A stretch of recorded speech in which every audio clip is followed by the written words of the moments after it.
ആവൂ, കുടുംബകലക്ക് അങ്ങനെ ഒഞ്ഞിട്ടി. ഇനി മോളെ കാര്യാണ്.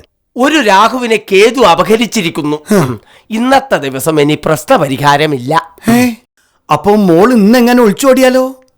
ഓൻ ആരാന്നെങ്കിലും അറിയാൻ പറ്റുമോ? ചില ലക്ഷണങ്ങൾ കാണുന്നുണ്ട്. അവനെ നിങ്ങളുടെ മുന്നിൽ പ്രത്യക്ഷപ്പെടുത്താവോ എന്ന് ഞാനൊന്ന് നോക്കട്ടെ. ദക്ഷിണ കൂട്ടി വെച്ചോളൂ, ഞാൻ വരാം. വിളിച്ചാ മതി.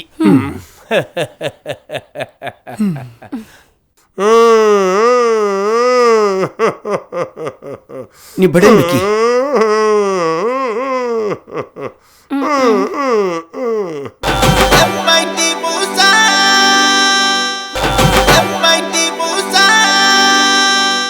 ആലോചനയില്ലാതെ പ്രവർത്തിക്കുന്ന നിമിത്തം വൻ സാമ്പത്തിക നഷ്ടത്തിന് സാധ്യത. ഏത് കാര്യത്തിനിറങ്ങിയാലും വിഘ്നം അനുഭവപ്പെടും. ഭർത്താവിന്റെ കുടുംബത്തിൽ നിന്ന് അപ്രതീക്ഷിതമായി സഹായം ലഭിക്കും. പിന്നെ ഇതുവരെ ഒരു സഹായ ലഭ്യത ലഭിച്ചിട്ടില്ല. സഹോദരങ്ങളുമായി സ്വത്ത് തർക്കത്തിൽ ഏർപ്പെടുന്നത് മൂലം മാനസിക പ്രയാസം അനുഭവപ്പെടും. കറക്റ്റ്, അതാണല്ലോ ഇപ്പൊ സംഭവിക്കുന്നത്. പ്രണയബന്ധങ്ങളിൽ അകപ്പെടാനും അതുമൂലം പ്രശ്നങ്ങൾ അനുഭവിക്കാനും സാധ്യതയുണ്ട്. ഞാനോ ഈ പ്രായത്തിലോ? സംസാരം നിയന്ത്രിക്കാൻ ശ്രദ്ധിക്കണം. ഇന്നൊക്കൊണ്ടാവില്ല ഈ ലോകത്ത് വർത്താനം പറയാണ്ടിരിക്കാൻ. റസിയ സ്കൂളിൽ പോയോ? പോയി. എന്നോടാ ജംഗ്ഷനിൽ വെയിറ്റ് ചെയ്യുന്നാണല്ലോ അവള് പറഞ്ഞ്. കാത്തു നിന്ന് മുശപ്പ ഞാൻ ഇങ്ങോട്ട് പോന്നതാ. നിങ്ങളാരോ? ഞാൻ റസിയയുടെ. എന്താണ്? റസിയയുടെ എല്ലാം. റസിയന്റെ എല്ലാണോ പല്ലാണോ എന്നല്ല നമ്മൾ ചോദിച്ചത്. ഓളും ഈ തമ്മിലുള്ള ബന്ധം എന്താന്ന്? എന്റെ പേര് സുബൈർ. ഞാനും റസിയയും തമ്മിൽ സ്നേഹത്തിലാണ്. ആരോട് ചോദിച്ചിട്ട്? ആരോടെങ്കിലും ചോദിച്ചിട്ടാണോ അമ്മ ഒരാള് മറ്റൊരാളെ സ്നേഹിക്കുന്നത്? നിന്റെ മോളെ സ്നേഹിക്കാൻ ആരാ അധികാരം തന്നതേന്ന്? അവള് തന്നെ. അന്റെ പൊരേടിയാ? പെരയും കൂടി അറിഞ്ഞാലെങ്കിലും മോളെ കിട്ടിച്ചേരൂ. അത്രേ ഉള്ളൂ. അനക്കെന്താ പണി? കണ്ടാലറിഞ്ഞൂടെ കള്ളക്കടത്ത്. സ്വർണം കടത്തുന്ന കാരിയറാണ് ഞാൻ.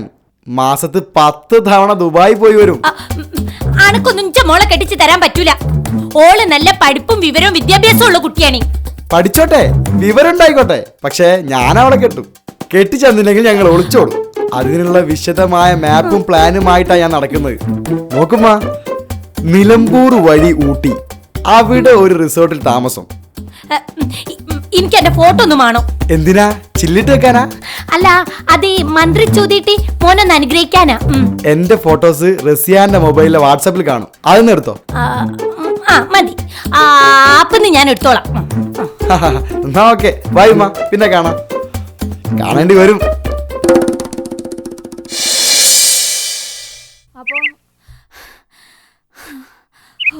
കേട്ടോ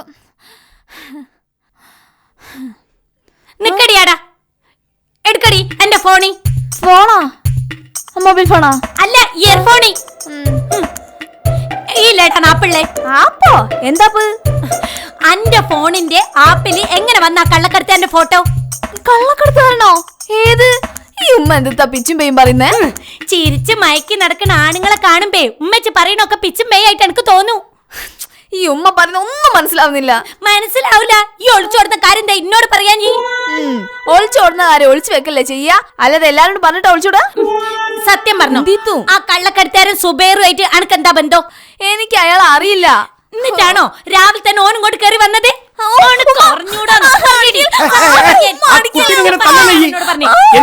രാവിലെ വിളയും ചോദിച്ചുകൊണ്ട് വന്നില്ലേ? ഓനെ വിള അറിയൂലാന്ന്.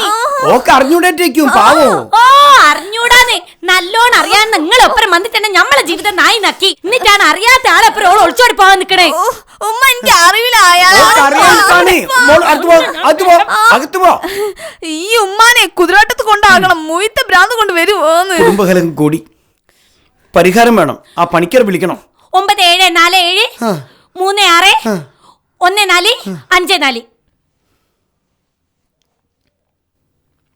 ഹലോ, ജ്യോതിഷല്ലേ?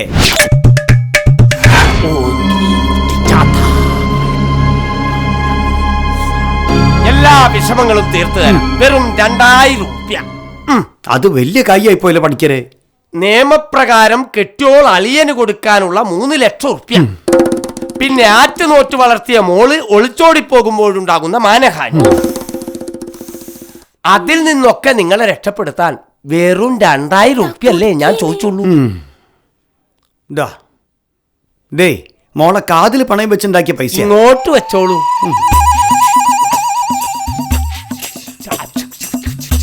ഓം ഗ്രീൻ കുട്ടിച്ചാത്ത മായാവി ഡാങ്കിനി റിക്കൂസ വിക്രമ മുത്തുലൂട്ടാപ്പീ ശരണം. ശ്ശോ. ഇനി മുതൽ നിങ്ങളുടെ കുടുംബത്തിൽ ഒരു ശല്യങ്ങളും ഉണ്ടാവില്ല. ഗൃഹദോഷ നിവാരണ പൂജയാണ് ഞാനിപ്പോ നടത്തിയത്. ഇന്ന് വെള്ളിയാഴ്ച. ദിവസത്തിന്റെ അധിപനായ വിക്രമൻ അല്ല ശുക്രൻ നിങ്ങളിൽ പ്രസാദിച്ചിരിക്കുന്നു. അപ്പൊ മറ്റുള്ള ദിവസങ്ങളിലോ? ഇനി എല്ലാ ദിവസവും നിങ്ങൾക്ക് ശുക്രദശയായിരിക്കും. ഈ പൊരേന്ന് വിചാരിക്കാണ്ട് കുറച്ച് കാശ് കിട്ടിയോണ്ട് എനിക്കും ശുക്രദശയായിരിക്കും. എന്താ പറഞ്ഞേ? അല്ല, ഇനി എന്തെങ്കിലും പ്രശ്നം വന്നാൽ ശുക്രദശ തെളിയിക്കാൻ വരാൻ ഒരു മടിയില്ല എന്ന് പറയായിരുന്നു. അപ്പൊ പറഞ്ഞ പോലെ ഓക്കെ. ആ കിളവരെ വിശ്വസിക്കരുത് കേട്ടോ. ആള് തട്ടിപ്പ് വീരനാ. അപ്പൊ ഈ കള്ളക്കടത്താരനല്ലേ? എന്റെ പൊന്നു പെങ്ങളെ, ഞാൻ കള്ളക്കടത്താരനൊന്നല്ല. ഞാനും റസിയും തമ്മിൽ ഒരു ബന്ധവുമില്ല. ഞാൻ ഷുക്കൂർഖാന്റെ ഫ്രണ്ടാ. അവര് പറഞ്ഞ അനുസരിച്ച് ഇവിടെ വന്നിട്ട് നാടകം കളിച്ചാല് 500 രൂപ തരാന്ന് പറഞ്ഞു. ഞാനത് സമ്മതിച്ചു. എന്നിട്ടിപ്പോ ചോദിക്കുമ്പോ കാശില്ലാന്ന്. അതുകൊണ്ട് ഞാൻ കാലുമാറി. അന്നപ്പോ സുക്കൂറും പണിക്കരും തമ്മില് ഒരു ബായ് ബായ് ആണെന്ന് ഈനാം പേച്ചിക്ക് മരപ്പെട്ടി കൂട്ടുന്ന് കേട്ടിട്ടില്ലേ? അതുപോലെ നിങ്ങളെ പറ്റിയുള്ള വിവരങ്ങൾ മുഴുവൻ ഷുക്കൂറാ പറഞ്ഞു കൊടുത്ത്. അന്നപ്പോ ഞങ്ങൾ ഈ ബിസിനസ് തുടങ്ങിയോ? അപ്പോ ഞാൻ ഇറങ്ങുന്നു. നിങ്ങളോടുള്ള സാധാരണ കൊണ്ടൊന്നല്ല, അവന്മാരുടെ ബിസിനസ് പൊളിക്കാൻ വേണ്ടിയാ ഞാനിത് പറഞ്ഞു. പോട്ടെ, എനിക്ക് അവന്മാരൊന്ന് പിടിക്കണം. ഇങ്ങോട്ടേരി ഫോണി.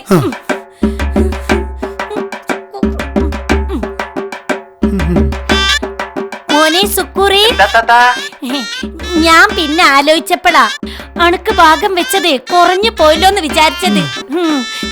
ഇങ്ങോട്ട് വാ മോനെ. 3 ലക്ഷം ആണെങ്കിലും 3 ലക്ഷം അത് ഞാൻ ബാങ്കിൽ നിന്ന് എടുത്ത് വെച്ചക്ക് കേട്ടോ. ഇവിടെ വന്ന് വാങ്ങിക്കോ. ആരാൻ അർഹതപ്പെട്ടതൊന്നും സ്വന്തമാക്കി വെക്കരുത് എനിക്ക് തോന്നി. വേഗം വാട്ടോ.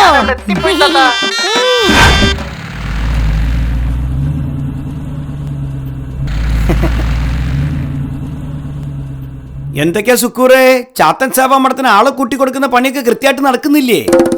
എന്താളി അങ്ങനെ പറയുന്നത്? ഞാൻ അമ്മ അരിയാളാ. ഡീസന്റ് ആയ ജോലികൾ മാത്രം ചെയ്യുന്ന എന്നെ പറ്റി അളിയൻ എന്തോ ഒരു തെറ്റിദ്ധാരണ ഉണ്ട്. വന്നോ എന്റെ എത്താത്ത, അന്നത്തെ ദേഷ്യത്തിന് ഞാൻ എന്തൊക്കെയോ പറഞ്ഞു പോയി. ഇത്താത്തന്റെ മനസ്സ് കാണാനുള്ള കണ്ണ് എനിക്കുണ്ടായില്ല. മോനെ ഇങ്ങോട്ട് വാ. അതൊന്നും സാരില്ല. ഞാനിപ്പോ പൈസ എടുത്തിട്ട് വരട്ടോ. ഇങ്ങനെ പൂ പോലെ മനസ്സുള്ള ഒരു ഇത്താത്തനെ കിട്ടാൻ ഈ കഴിഞ്ഞ ജന്മത്തിൽ എന്തെങ്കിലും പുണ്യം ചെയ്തിട്ടുണ്ടാവണം. ഞാൻ പുണ്യ ചെയ്യലുള്ള അളിയാ, കളവ് ഞാൻ തീരെ ചെയ്യലില്ല. എനിക്കെന്താ അത് അത്ര വലിയ ഇഷ്ടമില്ല. എന്തായാലും ഓളിപ്പോ കൊണ്ടുവരൂ. എത്ര 3 ലക്ഷം ആക്കി തരാള്? 3 അല്ലേ? 3 അല്ലേ? ഓളെ എന്നെ എടുത്തിച്ചിക്കണ പാത്തുവാ എടുത്ത് കൊടുത്താള്. കണ്ണടക്കി കൈ നീട്ടി കൈ നീട്ടി കൊടുക്ക്. അടുപ്പിച്ച് നിർത്ത്. ചോർന്നു. ഇതാ 3 ലക്ഷം വെക്കാനുള്ളതല്ലേ, വെച്ചു കൊടുക്ക്. ഈ ഇത്താത്തന്റെ സ്നേഹത്തിന് മുമ്പിൽ ഞാൻ നമസ്കരിച്ചു പോവുക. 3 ലക്ഷം റുപ്യ തികച്ചുണ്ട്. ആയിക്കോട്ടെ, വെച്ചു കൊടുക്കണേ. നമസ്കരിക്ക്.